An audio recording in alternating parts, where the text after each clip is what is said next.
নমস্কার বন্ধুরা, কেমন আছেন আপনারা সবাই? মায়ের রান্নান ব্লগ চ্যানেলের নতুন একটি ব্লগে আপনাদের সবাইকে জানাই অনেক স্বাগত। আজকে আমি শেয়ার করব বোয়াল মাছের ঝাল রেসিপি। এই বোয়াল মাছের ঝাল রেসিপিটা কিন্তু বাঙালির অত্যন্ত প্রিয় একটি রেসিপি।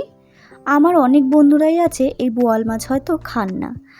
যারা খান তাদের জন্য বলছি, একবার হলেও আমার এই পদ্ধতিতে বোয়াল মাছ রান্না করে দেখবেন, ভীষণ ভালো লাগবে, খুবই টেস্টি হয় খেতে। খুবই কম উপকরণে আজকে এই বোয়াল মাছের রেসিপি করে দেখাবো। তো চলুন আর বেশি বকবক না করে ঝটপট রেসিপিটি শুরু করা যাক। তার আগে আমার চ্যানেল এখনও সাবস্ক্রাইব করা না থাকলে অবশ্যই সাবস্ক্রাইব করে পাশে থাকা বেল আইকনটা ক্লিক করে রাখবেন।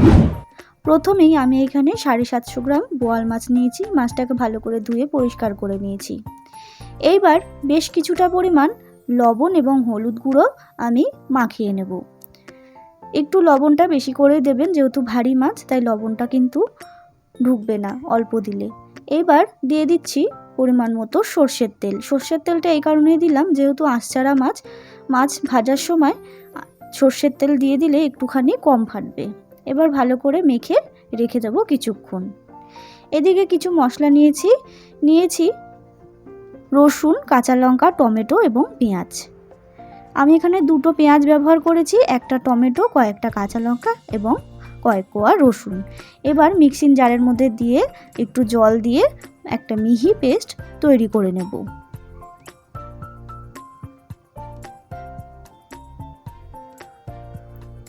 এদিকে আমি গ্যাসে একটি কড়াই বসিয়ে দিয়েছি। কড়াইয়ের মধ্যে দিয়ে দিচ্ছি পরিমাণ মতো সর্ষের তেল। তেলটা গরম হয়ে এসছে। এরপরে আমি একে একে নুন হলুদ মাখানো বোয়াল মাছগুলো এরকম ঢাকা দিয়ে দিয়ে ভেজে নেব। যেহেতু আপনারা সবাই জানেন বোয়াল মাছ কিন্তু খুব ফাটে, তাই জন্য এরকম ঢাকা দিয়ে ভাজলে কিন্তু একটা তেলও ছিটে আসবে না। তো দেখুন বন্ধুরা, ভাজা কিন্তু প্রায় আমার কমপ্লিট। খুব বেশি কড়া করে ভাজবেন না, খুব বেশি কড়া করে ভাজলে কিন্তু মাছের মধ্যে কোনো ঝোল ঢুকবে না। এরকম ঠিক হালকা লাল লাল করে আমি কিন্তু সমস্ত মাছগুলো ভেজে নেব। তো দেখুন বন্ধুরা, মাছ ভাজা কিন্তু আমার এখানে কমপ্লিট। এবার ওই মাছ ভাজা তেলের মধ্যেই আমি ফোড়নে দিয়ে দিলাম কালো জিরে। এরপর দিয়ে দেব পরিমাণ মতো লবণ, আর দিয়ে দিচ্ছি কেটে রাখা আলু। আমি এখানে আলু ব্যবহার করছি, আপনারা চাইলে আলুটা কিন্তু স্কিপ করে যেতে পারেন। এবার আলুগুলোকে আমি ভালো করে ভেজে নেব।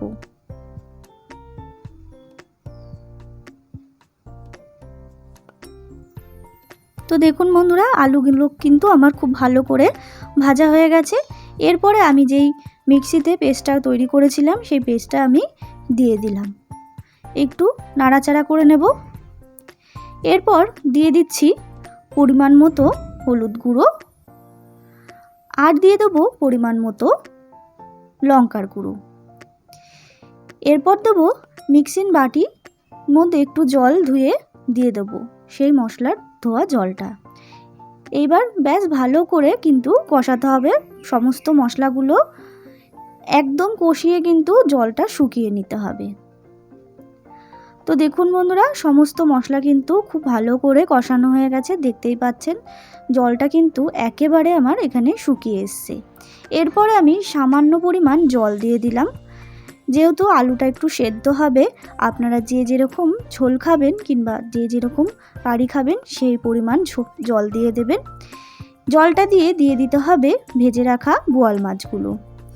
ভেজে রাখা বোয়াল মাছগুলো দিয়ে আমি কিন্তু ঝোলটার সাথে খুব ভালো করে ফুটিয়ে নেব, যাতে ঝোলটা খুব ভালো পরিমাণে মাছগুলোর মধ্যে ঢুকে যায়।